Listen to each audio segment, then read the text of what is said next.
Thank you very much indeed. So, very kind of you. I think we've caused a muddle because we came up in an entirely different order. So I'm going to introduce my guests all over again, and you can clap for them and give them some love because they deserve it. Because what you have over here is a stage that is groaning with biographical genius. These are the best biographers in the world at the moment. I dare you to argue with me. I dare you. So first of all, please welcome Ben Moser, Tina Brown, Robert Service, Janaki Bakhle, and Narayani Basu. Now we've got the energy up a bit. Isn't this great? So can I just tell you, we have got people who have written about the makers of nations, the breakers of nations, people who are responsible for constitutions that have built up great democracies and for those who have flown in the face of democracy and have revelled in tyranny. We have those who rub shoulders with royalty, and we have a Pulitzer Prize up here. So what I wanted to do was, instead of getting sort of deep down into the books, which you ought to bloody well go and buy, because they're all very, very good, is we'll talk about some of the themes of writing a biography. There's a brilliant quote by Oscar Wilde, which was, I just wanted to share it with you because it tickles me to the bone marrow. It says, "Biography lends to death a new terror," which is just so brilliant, because you may do whatever you want in life, but if a biographer gets hold of you and decides to present a face of you, that is what generations are going to know. They're not going to hear your voice. They're going to know you through the prism of these people sitting up here. So I just wanted to, first of all, and we'll start with you, Ben. Let's go along the bus stop, shall we? Do you feel that as a weight of responsibility? Oh, yes, absolutely. You know very much. I think we've all seen in the era of fake news and of disinformation that, in fact, no matter how preposterous something is that you might read, and you might know this is obviously fake, if people see something in a book, if people see something on the internet, they will believe it. Not everybody, but actually quite a lot of us, and I'm saying in the first person plural, we are all susceptible to this far more than we think we are. And so as a biographer, as a historian, I think as a photographer, which is something I've also written about in connection with Susan Sontag and Annie Leibovitz, you have someone's life in your hands. And it's quite terrifying to think how easily a comma, a word, a stupid story from your bitchy neighbor can actually inform how generations are going to think about you. And so I think it's a very weighty responsibility, absolutely. Yeah, but I mean, you don't always have to like the person. Do you feel the responsibility, even if maybe you don't warm to the person? I do feel the responsibility. I'm also very struck by things that get into people's life legends, which are just not true. And you have to be so careful not to find yourself repeating them and to really treat everybody you write about essentially as the first time they've been written about and go back over it, because you'll find you're stunned at how much inaccuracy there is or mistelling of a story that we've all assumed was true. You know, I mean, an instance of that was Meghan Markle's father. In everything that's been written about Meghan Markle and her father, it talks about how during her childhood, when she was about 13, he won the lottery, and I think won about $500,000. And I remember, you know, every piece came up, and I asked him, I said, you know, what did you do with that lottery money? I mean, it was just so much. He just said, what lottery money? I never won the lottery. I don't know where that came from. It appeared, and you know, it's been ever. I said, why didn't you correct it? He said, what's the point? I mean, it's just to become something that people write about me that I won the lottery. And you think, it's incredible, really, that should be so. Right. I mean, it's also, can I say, it's a real danger in news where you have decreasing newsrooms and more rip and read, where people are relying on cuttings of that which has gone before. Bob, you are like the daddy when it comes to biographies, if you don't mind, the daddy on stage. You have to be the granddad in the microphone. Quite happy to be a granddad. So, but when it comes to starting a project, Anna, you have written about some of the most controversial people. Do you come saying, look, I owe you, Stalin. I owe you a debt. I'm going to spend 4 years of my life with you, and I owe you to get to the truth. I don't think that at all. I don't think anybody owes Stalin a bean. I think he did everything in his life because he was terrified that people writing about him afterwards, as Oscar Wilde implies, would be hostile to him. So he covered up everything that he possibly could. Trotsky, on the other hand, kept everything. He even kept bus tickets and rail tickets. He kept all of his marginal notes in his first drafts. They tell you almost as much about him and his way of life and his way of thinking as do the big performances. So I don't think one has to feel that one owes it to the person. One owes it to the people who, in the case of Lenin, Trotsky, and Stalin, were brutalized. And so the opening up of the box, by whichever manner or means you can do it, and letting the truth come out, that's the responsibility. Well, you've just also nuanced my question and made it much better. So I'm going to do the improved version now for the last two panelists. Go on, have a go. No, yes, I'll try. But when you write about Savarkar, do you write about someone that you think wanted to be remembered and immortalised, or in the case of someone like Stalin who didn't, was too busy doing the do rather than thinking about his name in the future? That's a really great question. Well, it's not for you. You have to wait. Sorry, I beg your pardon. That's right. You're welcome to answer it. Yeah. No, we'll come back to you, Robert. That's enough for now. Come on, Janaki. Over to you. So, in my case, Savarkar was very, very assiduous in ensuring that he would be remembered exactly as he wished it. So the process of commemoration begins in his own lifetime, arguably even by him. So I had to do something completely different, which was I had to look at all of the ways in which he orchestrated his own commemoration and then try and peel away to get to something that was related to his commemoration by himself, but not entirely it. Okay, that's interesting. And Narayani, the person that you've written about, again, I mean, he's so easy to conflate with another Menon that people have talked about, Krishna Menon, who I've been slightly obsessed about for a few years because of his position in London. But you've written about VP Menon, who is a civil servant and one of the architects of India.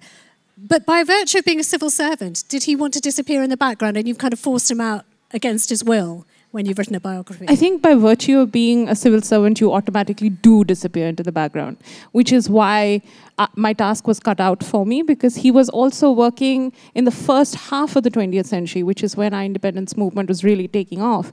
And he had to work alongside names that are household names for modern India. So Nehru, Patel, Gandhi. How do you bring a civil servant out of their shadows, make him stand independently, as it were, pun intended, and give him his due? So in that sense, the responsibility for me was to sort of shine a light on somebody who was a massive player behind the scenes of independence. I think we tend to forget that behind the scenes of every huge movement like this, there are people who are actually cogs in the machine, who are actually like pulling a huge movement together and piecing it together and holding it together. A civil servant does precisely that and gets overlooked for the same reasons. Right. I want to sort of throw something to you, Ben, that you've said, and I was intrigued by this sentence. So Benjamin's written this amazing book about Sontag, Susan Sontag, a thinker, photographer. I mean, so many things. She was so many things and summed up as sort of a generation of resistance, if you like. And you said, look, I was the authorised biographer, but I didn't write the authorised biography. What the hell does that mean? Okay. Well, this is very important. I'm glad you asked, because it was the authorized biography. Absolutely not, because that implies a sort of censorship that implies that somebody went over it and said, you can say this and you can't say that. That was not the case. I was asked, based on my previous biography of Clarice Lispector, to take on this project, and I was given the authorization, first of all, to speak to everyone, which was very hard because there was a divorce at the end of her life between her partner, Annie Leibovitz, and her son, and they hated each other and they divided into camps. And so having authorization to go into her papers, into her archives, which are still, it's like the Vatican. It's all secret, it's all locked up at the library. I could go into that, but my agreement, it took me a year to negotiate that agreement so that they could, I said the estate could read it and they could comment on it, but that I was not obliged to make any changes. And so it gave me a sort of opening and a sort of access. But unfortunately, when people see anything authorization, they think they imply censorship. And it was kind of hard to talk about for that reason, because they thought it was a whitewash, which it wasn't. You know, I'm quite critical of her, although I try to be not critical of everything about her, but of certain things, mainly philosophical things. Okay. I don't know anyone who has to tread a more slippery tightrope when it comes to access than someone writing about the royal family, the British royal family, who are notorious for calling themselves the firm. They close ranks. I mean, talk about portcullises and guns on the parapets. They are notorious for this and telling people not to talk. And yet you have written not one, but two, three very successful books about the royal family. How did you get people to talk to you? It's a very long, tiresome process. And what you have to do is be willing to make huge efforts to get very little, right? I actually found the sort of the really older generation, the sort of the Queen's generation, Queen Elizabeth's generation, actually the best sources in a funny way. They'd maybe reached a point when they didn't care as much, or they were just a more kind of honest generation, or there was no spin about them. I got some of my best stuff from very, very good friends of the Queen who'd known her for a very long time and just observed things very well. And you also discover that sometimes people who've been very close to your protagonists are just, you think, that's great. I've found somebody who was with a major royal during a major event, and they're going to have the absolute eyewitness thing. But they're not someone who has any eye for observation. You know, I mean, you discover that people can just be dull. You know, they were there, they were watching history pass before them, and they were sort of thinking about what they were going to be having for lunch, you know. And that's sometimes just crushingly disappointing. You think, this is going to be the source, you know. And sometimes I found people who sort of could form a background so they didn't notice they were around, as it were, very good sources. You know, intimate staff, decorators, you know, photographers who'd done a sitting, painters, things like that. They often had very good observations to share as well, actually. Have you ever had somebody who says to you, I'm going to tell you this thing, but you cannot use it? Oh, yes, constantly. So what do you do? It's maddening. It's infuriating. You know, you sort of hope they're going to die before the book comes out and then just sell them up the river. I had one of those with, actually with the Queen Mother's valet, you know, Billy Talon, his name was. I really stalked him to get him to talk to me, and then he gave me this fabulous interview in the end. I mean, I went to this house in, you know, sort of crummy little apartment at the top of a building in Kennington, where, I mean, you find that the courtiers in the end are treated so badly. I mean, they you know, they worship the royal family, and then when it's all over, they're just kicked off and living in penury, you know, in either a basement or one of those apartments where the light goes off on landing 3, you know, when you get. And he just gave me so much great stuff, and I couldn't, you know, how could I use it? He said it was all off the record. Blissfully, he died. Oh, thank God. About 2 months before I published. And so I got some of my best anecdotes from Billy Talon, I'm afraid. Sorry, Billy, but it was great stuff. Okay. Yeah, I mean, for you, I'm thinking the challenge isn't people who tell you, here, I've got this really good one about Stalin and his shopping, but more about getting to the sources which are in a hostile place. So how did you get access? It was possible in the early 90s. It was less possible, but still possible, in the late 1990s. It got steadily worse, and then very, very much worse now under Putin. So you know that you're only getting the dribs and drabs of the whole story. And the only way around this is to search for sources that don't have anything to do with each other. And often people write in exactly the same way about, say, Lenin. They have a sort of style of writing about Lenin that's imprinted on them, whether they're for or against him. So the only thing you can do then is to get as near as possible to the personal messages that the object of the biography came up with, and that's the correspondence. And that's why I talk about the importance of marginal notes. If you get, say, Trotsky's autobiography, Trotsky was a master of Russian prose, one of the great 20th century Russian writers. He was also the man who ordered the killing of the Kronstadt mutineers, who had helped his party come to power 4 years before. His autobiography flattens all the bad things he did that he felt ashamed of. You have to go into his correspondence, the correspondence of his followers, the ex-followers who had heard things and written to him.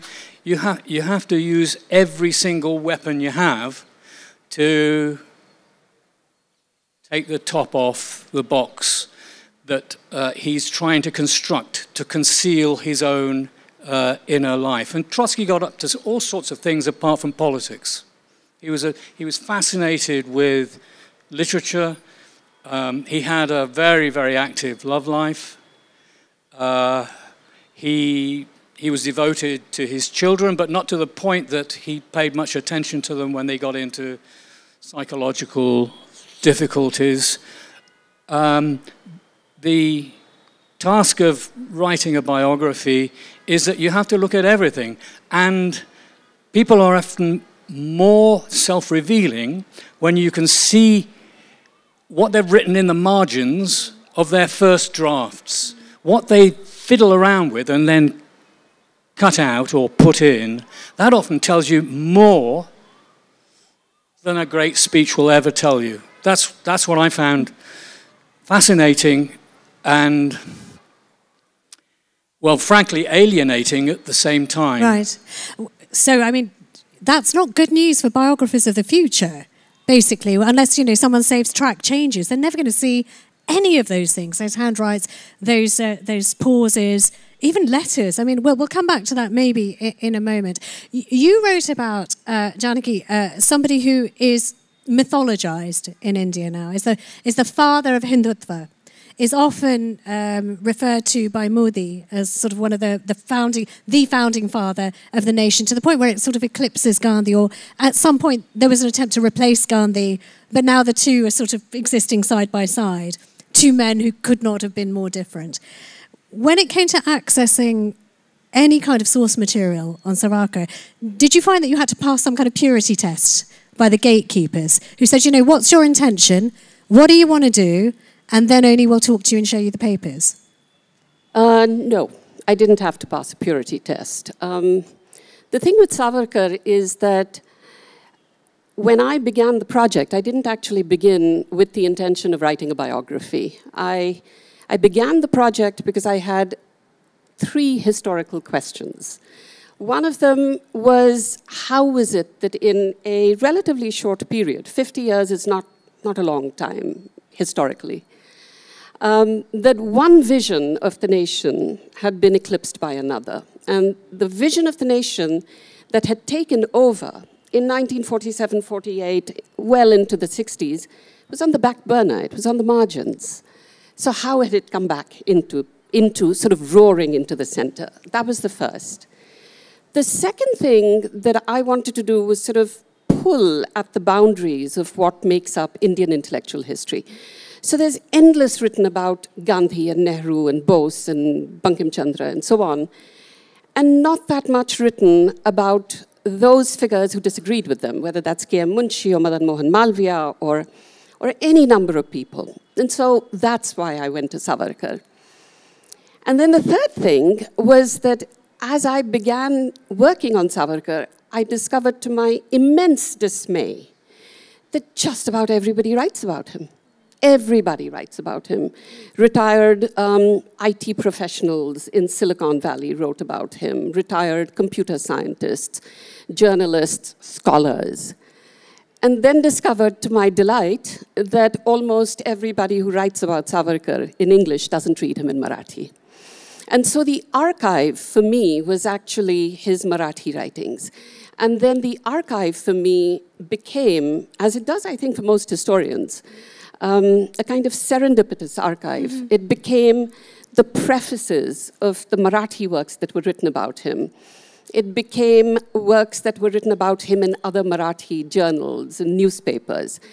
So I didn't have to go through a purity test. I had to actually figure out how to create an archive, to write about somebody who'd been immensely written about and was immensely controversial. But all of his letters in the public domain, I mean, sure, okay, you can get into archives, you can look at prefaces. You can even look at the London, London archives. He spent some time in London and he very much came to the attention of the authorities. I've waded through some of the Secret Service documents about, there is this guy, we've got to keep an eye on him.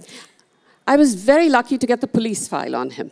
And I got the police file on him, and I got the police file on a few other revolutionaries. And those police files are extraordinary documents because they're all intertextual. So every police file on any single revolutionary gives you the archival number of all of the other revolutionaries he's in touch with. You can't always find them, right? Because the police are notorious. Well, they hide things under they different folios. Yeah. And so a lot of what Savarkar wrote, he and his family destroyed because they were under police surveillance. Right. And so you had to get it from, or I had to get it from other sources, prefaces, people who'd seen him once, people who'd met him once, and do a little bit of digging because he wrote in many, many pseudonyms. There were a number of pieces of his which were unpublished. And then, well, they were unpublished when he wrote them, and then they get published after his death. Okay.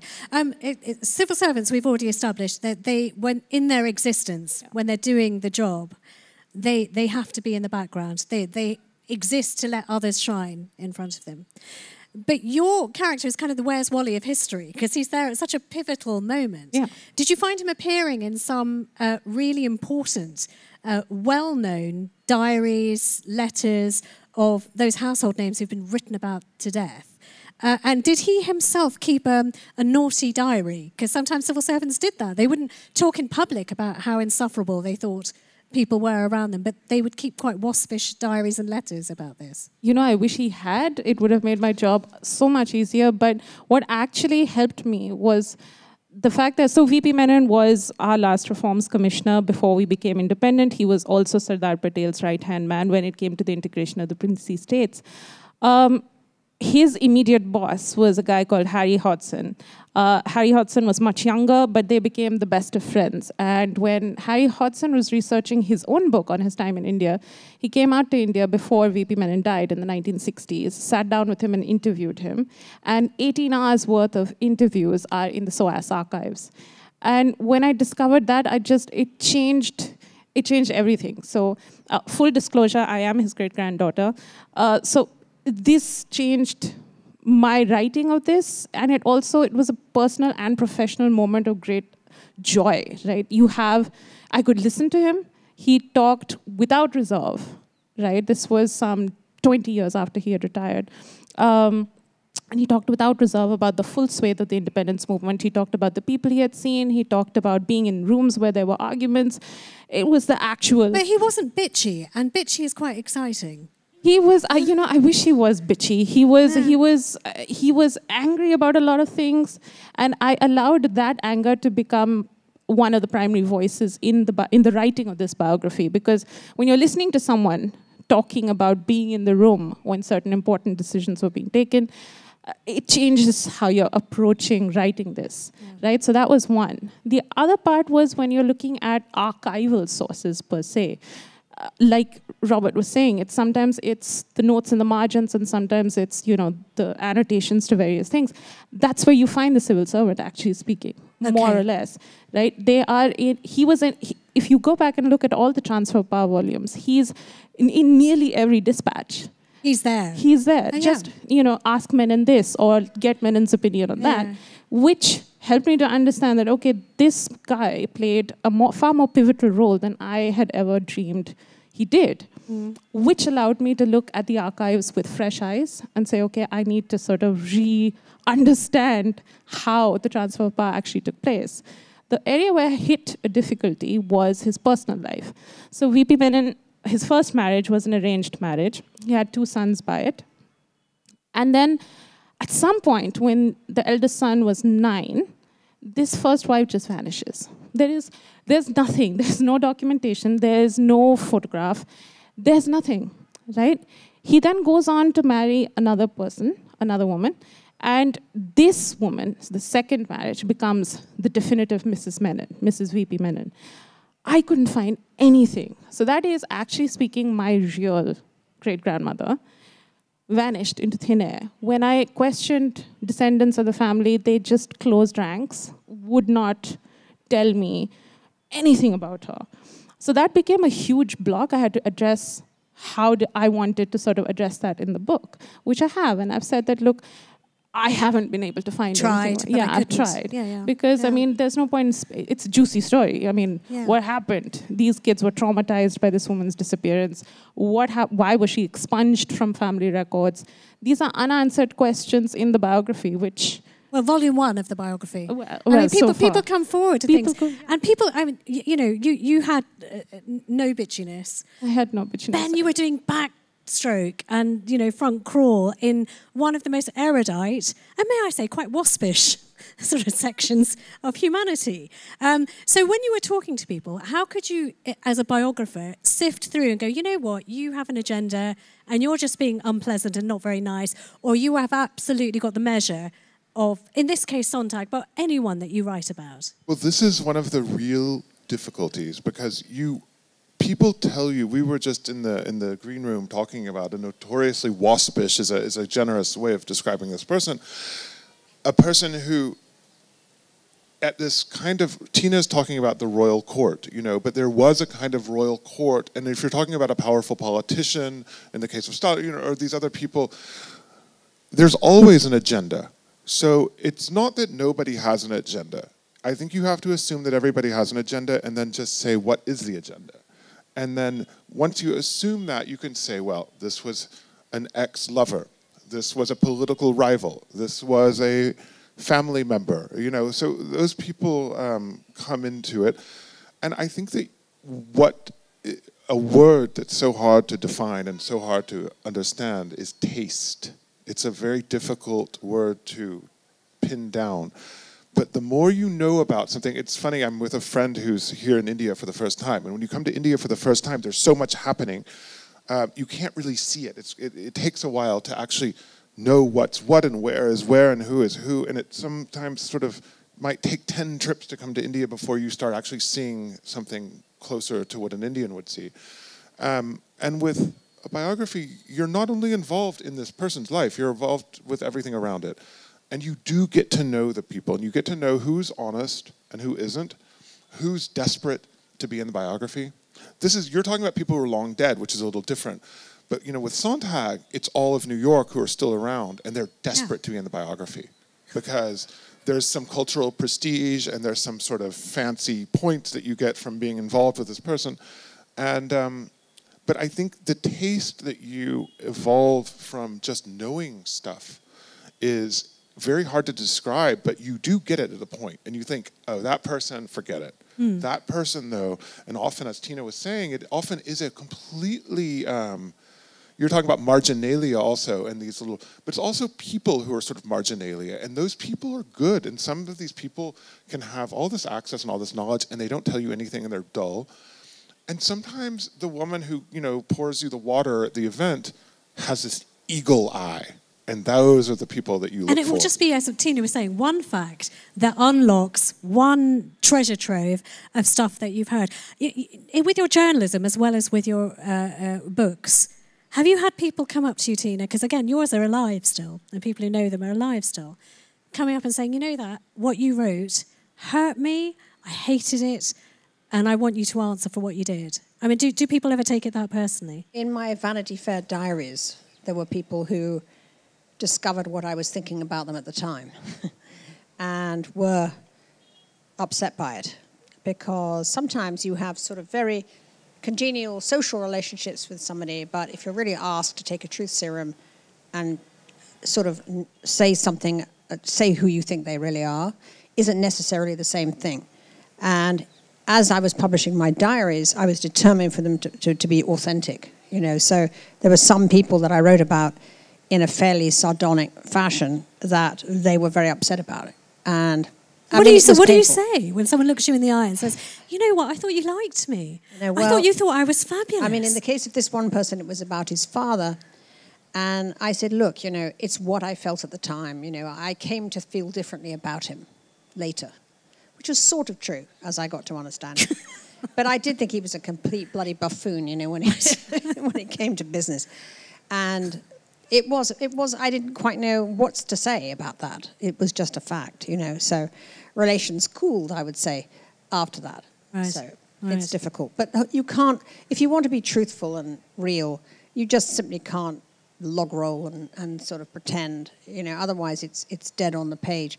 It's difficult writing about Elizabeth II because there's so much sort of hagiography and so much dancing sycophancy around her. And what I discovered really, I mean, for me, the way into Elizabeth was she was actually she had a sharp, sort of Mitfordesque, slightly cruel sense of humor, actually. And as soon as I discovered that about her, I really started to like her. I mean, there was a bit of Maggie Smith in there, you know, that I love. I mean, to me, the quintessential great story that I got about the Queen was that the courtiers are all sitting there talking about what she's going to do in the, not the Diamond Jubilee, the Golden Jubilee. And they just built that wheel, you know, that big wheel in London. The London Eye. The London Eye. The London That's Eye, right. yeah. And one of the people said, well, ma'am, we thought it might be rather good if...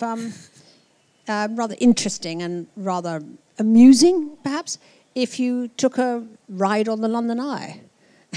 And she looked at him and she said, I'm not a tourist. And that was a sort of quintessential Queen sort of off stage, you know, that she was quite tart. And once you sort of know that about her, she becomes more interesting. But your writing is great for that. I mean, forgive me if you were at the morning session that Tina did, but I really enjoyed it. And there was this lovely thing that you shared about the daily phone call between the Queen Mother and her Lilibet.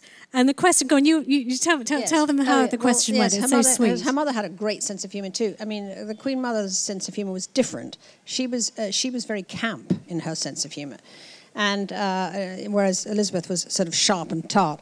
But so the Queen Mother, you know, in their morning phone call, she would call up and say, have you been being Queen today, Lilibet? How are you being Queen? And they would sort of laugh about it. But they understood that they had these roles and they could do full Queen. I mean, the Queen could just, you know, come out of being, you know, shooting or hunting or whatever with the dogs, whatever, and she could do full Queen if that was what was required. It was simply something she could just slip into and do. She knew how to do it, and she did it better than anybody else. But it wasn't her. No, but it's also the other thing that I took from it is that she was a good Indian girl and called her mum every day. I mean, I thought that was delightful. I'm going to open it up to the audience in 1 second, but I just want one quick question for you, Bob, if I may. When you have people who are monsters of history, you mentioned Stalin. Do you have to? I mean, I suppose it's the resistance against presenting the cartoon two-dimension that this is a monster. Or do you find yourself fighting against yourself to try and find the humanity? Or how does it come out? Because your characters are very well-rounded. They are complicated. The big question, I think, for people like Lenin, Trotsky, and Stalin, and probably the same is true of Hitler and Mussolini, is between those authors who say so much monstrous stuff was done by each of them. They were so evil that anything you say that humanizes them is a disservice to history and to humanity. I think that's a profound mistake. If you fail to humanize, i.e., tell the story of the politician and revolutionary Stalin without mentioning his human qualities, his hobbies, his relationship with his wife, his attitude to animals, then in fact, unless you do that, you let him off the hook. Because if you turn Stalin or Lenin into a robot, into a non-human animal, you're letting him off the hook. You're saying, if we catch this man who's killing millions of people, we can't put him in trial because he's a psychopath, he's a sociopath, he's a psychotic individual. So I think it's very important that people who do bad things in history or in politics are brought to book by us human beings who treat them as human beings and see what the sources of their inhumanity were in the context of their being humans like us. Yeah. No, I agree. If someone can love their mum, how can they fail to love hundreds of thousands of people that they, you're absolutely right. I'm going to open it up. We've only got a few minutes. We've had a cast of thousands up here, so forgive us that the questions are a bit short. First person I saw was the gentleman with the sunglasses. You know I'm pointing at you. There's a lady here at the front. Can I get the second microphone here so we don't waste any time? Do we have a second mic hold? Yeah, if you can get it to the lady in the front row. Okay, let's take one here. Let's rattle through. Is any one of you... what would you feel about writing the biography of Donald Trump? Oh, Tina? Tina, who lives in New York? I think he's much more interesting now than he was in 2016, actually. And what I wanted to say to Robert is like the moment when a person pivots into being a monster. Trump Serial 2, as I think of it, season 2. Is a much more sort of focused bad person, than he was in season 1. In season 1, a lot of what he did was sort of stumble around and flame out and make it up, and he was sort of chaos really in his first term. The tragedy is that he didn't just win the election, actually, the second time, because then he would have gone stumbling around until he'd gone. Unfortunately, in the 4 years that he was in exile, developing greater and greater rage at being sort of punished in courtroom a lot, he developed quite an organized worldview, actually. And second time around, he's much more interesting. So I think that as a biography subject, that's interesting. Round of applause if you think Tina should just do it. Just do it. Just write it. If anyone can write it, you could do it. Okay, let's take another question. From the lady there. Can I have another hand up here so we won't waste time? There's a lady over there with her hand up. Stand up so they get the mic to you. Okay. Yes. My question is to Ben. And I'm sure the world of biography does not just ask what can be written, but like who can write it. And you're writing about people who've written on women, quite literally. So how do you approach with rigor the questions about all that is identitarian, specifically with your own gendered experience? This is something that's fascinating because it's changed so quickly.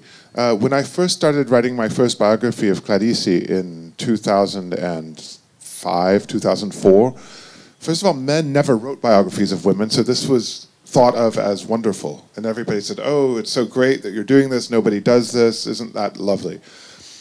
10 years later, the whole world had changed, and it was, how dare you exploit this poor lady's life, Susan Sontag, the sad victim of a person, and it's very funny. I write it exactly the same way as I would write it. I think that if I wrote about an Indian, for example, I'm not Indian.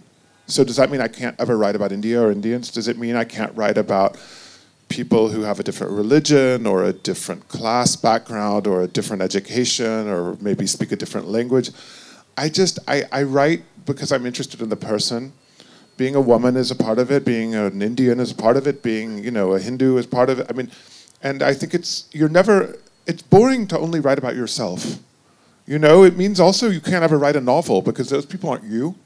The whole point, I think, of writing and of literature is entering other people's lives, and particularly people who aren't like you and have these very extraordinary, exceptional lives. Thank you very much. Next question. Stand up when you are so we can all see where you are. And there's a hand that's shot up there in the middle. Hello, on this side. Hello, mic holder. Just go to the gentleman in the middle. He's shot up there. There we go. Get the microphone to him. Yes. So my question is, when you're writing about a subject, are you able to remove your own personal biases from what you might have found during your research? Janaki. Yes, in a nutshell. In fact, certainly when I was writing about Savarkar, the whole point for me, or the whole exercise for me, was how could I take on somebody who was controversial, where there were bound to be things that I was going to read written by him that I was going to either disagree with or find really repellent, and still do justice to a figure that I had picked to write about, not because I liked him or disliked him or agreed with him or disagreed with him, which were absolutely irrelevant, but because he's a foundationally important figure. And so, yes, you can keep that distance. And I took as my model, in some ways, Robert Caro, who wrote a biography of Robert Moses, a very powerful person, and I took the 2-volume biography of Malcolm X that was written by Manning Marable, which took on board the way in which Malcolm X sort of tried to control the way his biography would be written. So the answer is yes, but with a little help from other figures who'd written about controversial figures. I could do this for ages. No, wait. I've got to apologise to you because I was going to take another question and then this young man here, make yourself known, it's your fault. He did the international symbol of please give me a break because we run over time. So I tell you what, if you do have questions, go buy the books. These lovely people are going to be signing their books and you can ask them in person. I'm so sorry, but he did the tilt, which you can't disobey. So thank you to all of our panel. Please join me in thanking the entire panel. Thank you for being such a wonderful audience.